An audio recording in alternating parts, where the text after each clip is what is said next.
Good morning student. आज हम आपके नए वीडियो में बहुभुज पढ़ेंगे। तो बहुभुज के बारे में आपने पहले ही भी जाना। बहुभुज देखिए अपना टॉपिक है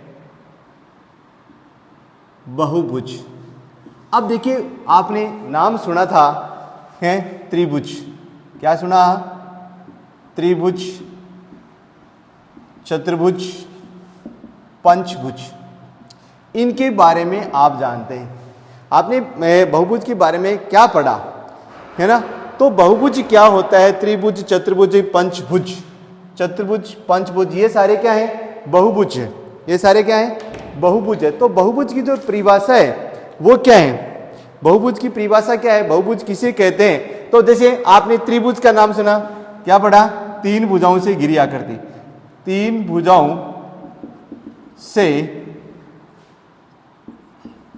घिरी हुई बंद आकृति। तीन भुजाओं से घिरी हुई बंद आकृति बहुभुज। ये त्रिभुज क्या कहलाता है? त्रिभुज। त्रिभुज कहलाता है। ठीक है। चतुर्भुज, चार भुजाओं से घिरी हुई बंद आकृति। ठीक है। अब ऐसे ही पांच भुजाओं से घिरी हुई, पांच भुजाओं से घिरी हुई बंद आकृति क्या कहलाएगी आपकी? ठीक है। तो घिरी हुई कह सकते हैं या बनी हुई कह सकते हैं। क्या कह सकते हैं? बनी हुई आकृति।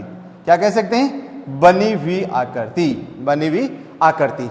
तो बहुभुज, बहुभुज में क्या होता है? दो या दो से अधिक। बहुभुज की परिभाषा क्या है?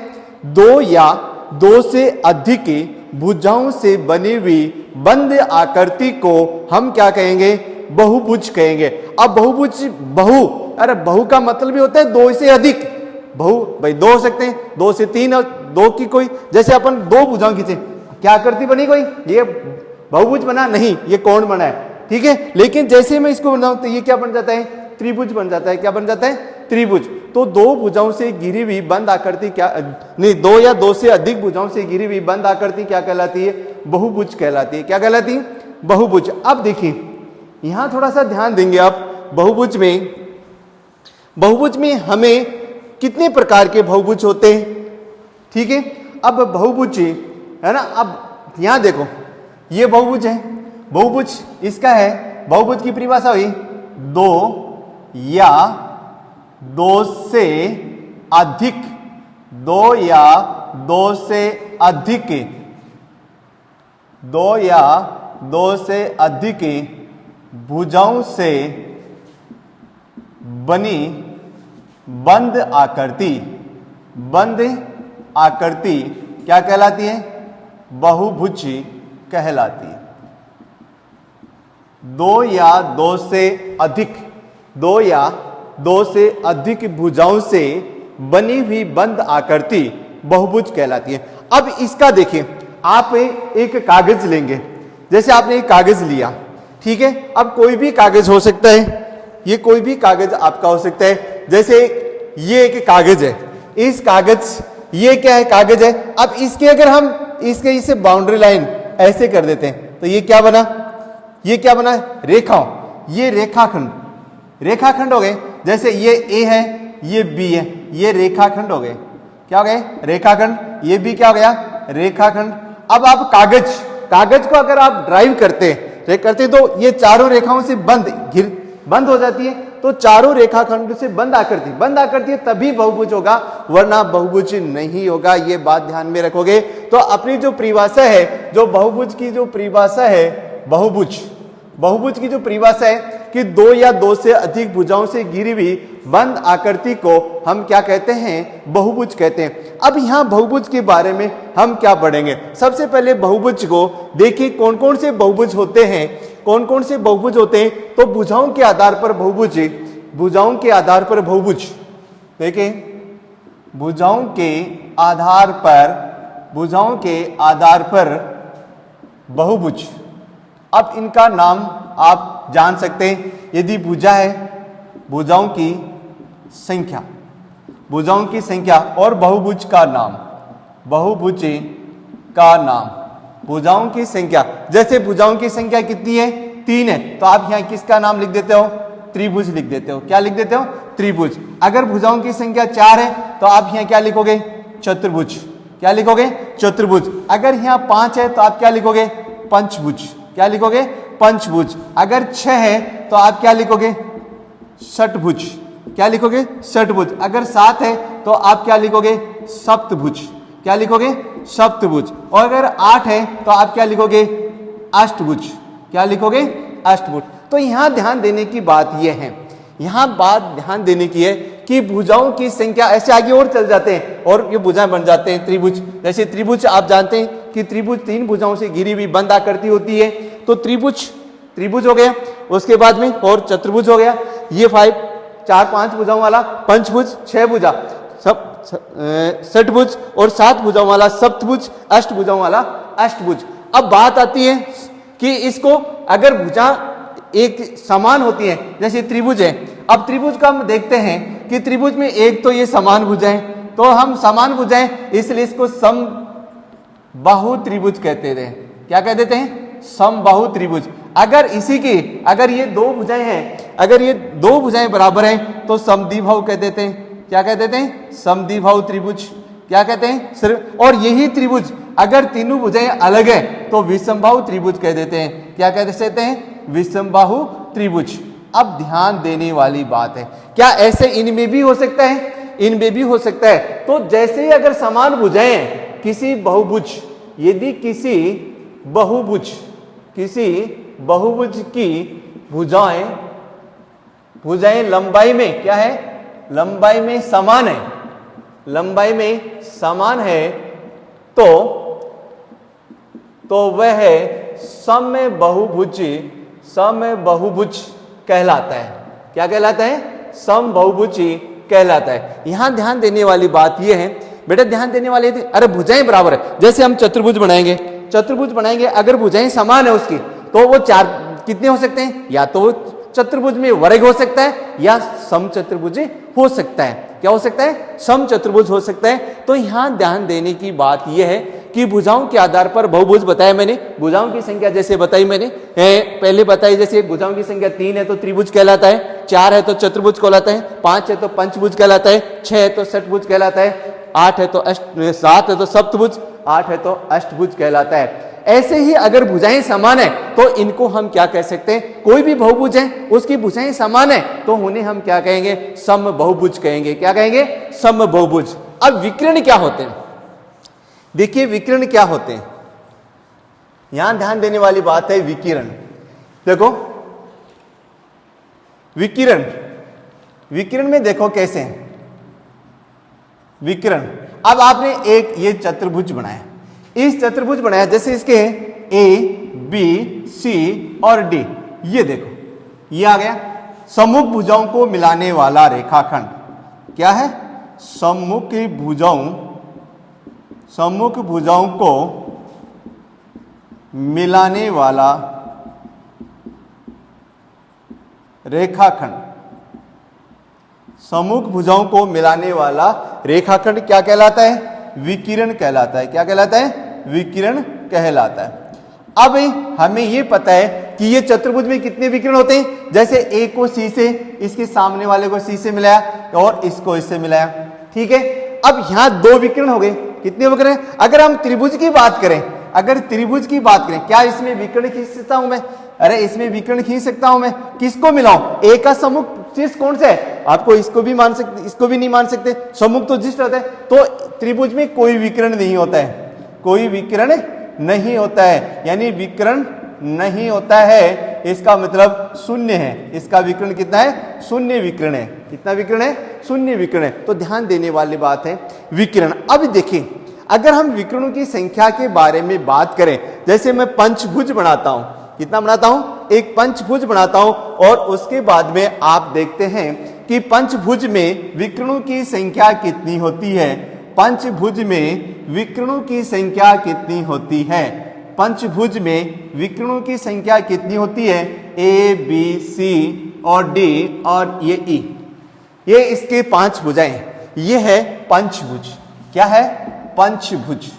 अब पंचभुज में विकर्ण ज्ञात करेंगे। पंचभुज में विकर्ण ज्ञात करेंगे तो हम कैसे ज्ञात करते हैं, ये जरा आप सोचिए। देखिए सम्मुख भुजा, इसकी सम्मुख शीर्ष एक तो ये हो गया, एक सम्मुख शीर्ष ये हो गया। ठीक है, बात समझ में आई आपके? ए से सम्मुख शीर्ष कौन सा हो गया? ए से सम्मुख सी हो गया, ए का सम्मुख शीर्ष डी भी हो गया, और बी का सम्मुख शीर्ष ई हो गया, और बी का सम्मुख शीर्ष डी हो गया। अब देखो यहां देखिए सी का सम्मुख शीर्ष कौन सा हो गया? एक सम्मुख शीर्ष ये हो गया सी का। ठीक है, दूसरा। अब देखो इसका सम्मुख शीर्ष कौन सा हो गया? अब इसमें विकर्ण कितने हुए? इसमें विकर्ण कितने हुए? अब आप बताओ कितने विकर्ण, गिनो देंगे। क्या इससे 2 शीर्ष हो गए? इस बिंदु से 2 शीर्ष हो गए, इससे 2 शीर्ष हो गए, इससे 2 शीर्ष हो गए, तो विकर्णों की संख्या ज्ञात करेंगे तो गिनो कितने हो गए? 1 2, 1 और 2, 3 और 4, और कौन सा विकर्ण रह गया? एक ही रह गया, 5। तो क्या हम इसका कोई फॉर्मूला बना सकते हैं? तो देखो n into n minus 3 upon n आ सकता है क्या? याद बढ़ाना है विकर्ण। विकर्ण का सूत्र क्या होता है? देखें विकर्ण कैसे ज्ञात करें, क्या इसमें विकर्ण बन सकता है? देखो n कितना है? 5, और 5 बाकी 3 बटे कितना हो गए? 5। तो ऐसे इसमें तो नहीं है। विकर्ण का सूत्र अगर बनाते हैं, चलो मैं बताऊंगा आपको विकर्ण ज्ञात करने का कौन सा सूत्र होता है। तो यहां आपको विकर्ण खींच के ही देखने, एक बार विकर्ण खींच के देखो कि विकर्ण का सूत्र क्या होता है। ये देखो ये सूत्र होता है n into n minus 3 upon 3 होता है क्या? देखो 5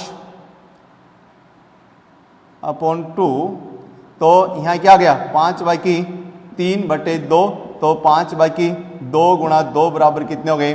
5 विकर्ण। क्या 6 में भी ये आता है? चतुर्भुज में देखो 4, n बराबर क्या है? 4, तो n बराबर 4 है, तो n 4 इंटू क्या हो जाएगा? 4 माइनस के कितने हो गए? 3, और बटे कितने हो गए? 2। तो अब 4 इंटू क्या हो गया? 1 बटे 2, 2, तो ये कितने हो गए? 2।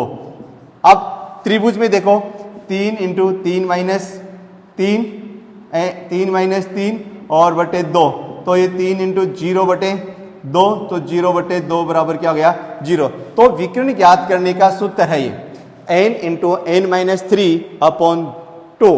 ये कोई भी विकर्ण, किसी के भी विकर्ण आप ज्ञात कर सकते हो। ठीक है, यहां ध्यान देने की जो बात है वो समझेंगे। विकर्ण क्या होता है?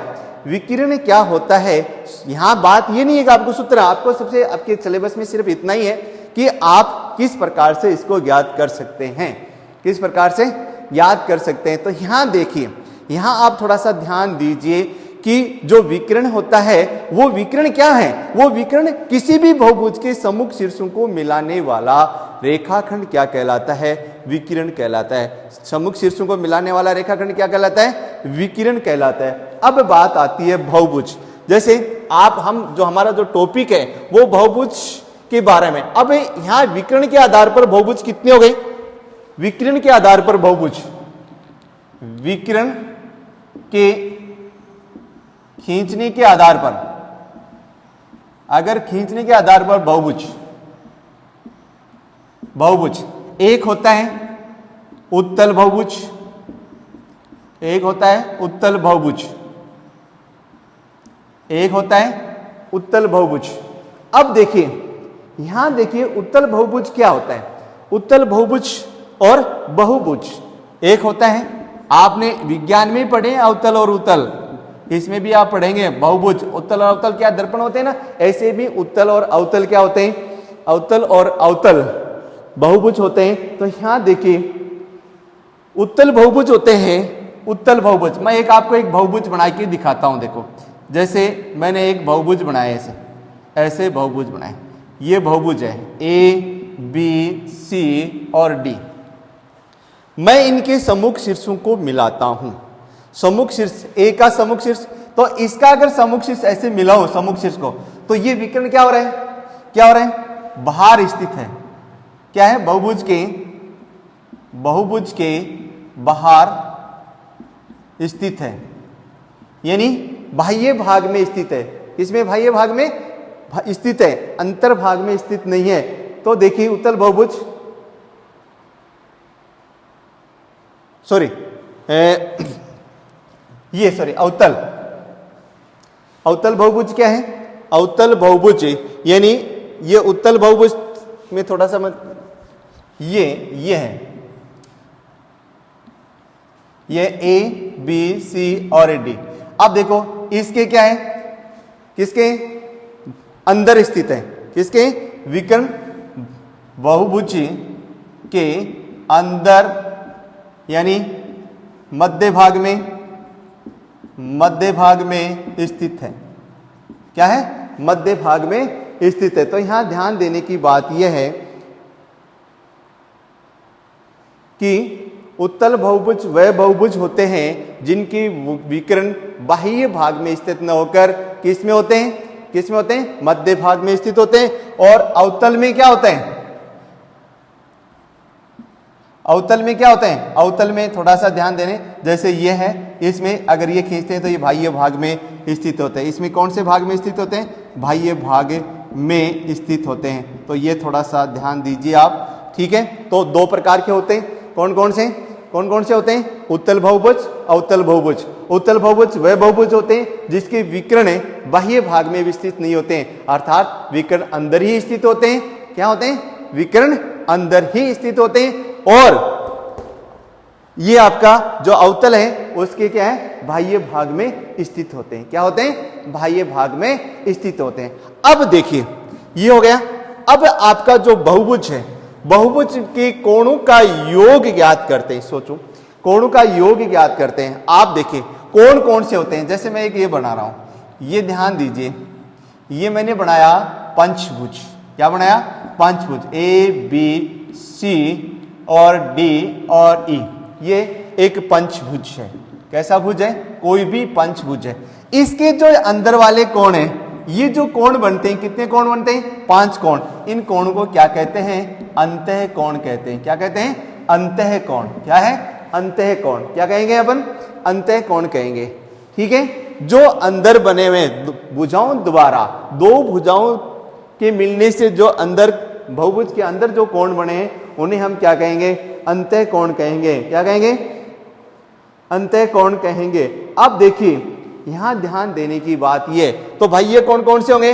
बाह्य कोण ये, अगर हम भुजाओं को एक ही क्रम में बढ़ाते हैं, ये और ये इस प्रकार से ये बढ़ाए ये, तो ये जो कोण बनते हैं एक्स वाई जेड, ये जो कोण है एक्स वाई जेड, मान लो डब्लू, ये है ना, यहाँ कुछ और भी नाम सकते हैं, एक्स वाई डब्लू और जेड।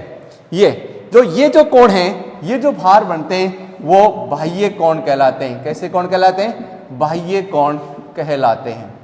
कैसे कोण कहलाते हैं? बाह्य कोण कहलाते हैं। तो अब मैं आपको थोड़ा थोड़ा बात बताऊं कि यहाँ थोड़ा सा ध्यान देने की जो बात आपको बताई मैंने, वो है सबसे पहले बहुभुज। बहुभुज क्या है? बहुभुज क्या है? बहुभुज वह है कि दो या दो से अधिक भुजाओं से घिरी हुई बंद आकृति या बनी हुई बंद आकृति बहुभुज कहलाती है। क्या कहलाती है? बहुभुज कहलाती है। दो भुजाओं से घिरी हुई बंद आकृति बहुभुज कहलाती है।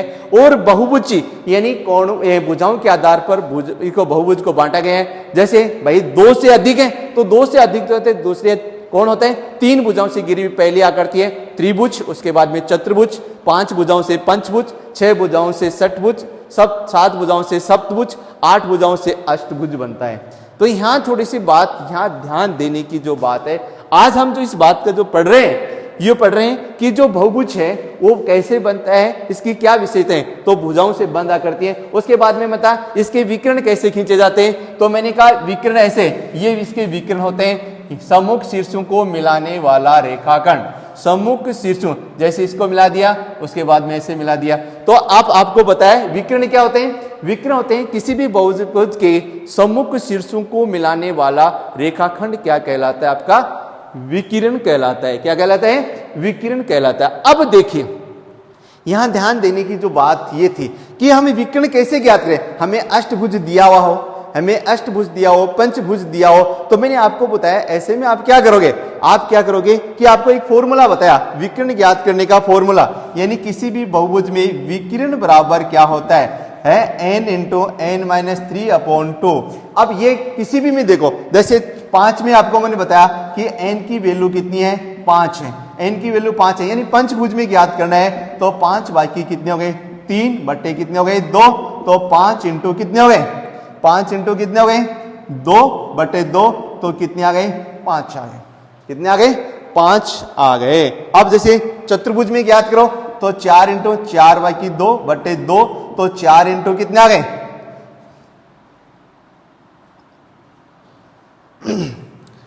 सॉरी 3, और यहां कितने हो गए, 1 बटे 2, तो 2, तो कितने आ गए, चतुर्भुज में 2 विकर्ण होते हैं। कोई भी चतुर्भुज खींच लो, कोई भी चतुर्भुज खींच लो, आप कितने विकर्ण खींच सकते हो, इसमें कितने खींच सकते हो, डी, ये आ गए, ये 2 विकर्ण खींच सकते हो, कितने विकर्ण खींच सकते हो, 2 विकर्ण खींच सकते हो। अब देखो, अब हमें जो बात यहां जो पढ़ने की जो बात थी, इसमें सबसे पहली बात हमें यही थी कि इनके अंतःकोण कौन से होते हैं, बाह्य कोण कौन से होते हैं। अब अंतःकोण और बाह्य कोण का जो योग है उनके बारे में हम अगली वीडियो में पढ़ेंगे।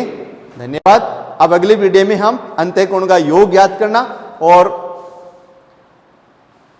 ठीक है, अगले वीडियो में हम अंतःकोण और बाह्य कोण का योग ज्ञात करेंगे और भुजाओं की संख्या ज्ञात करेंगे।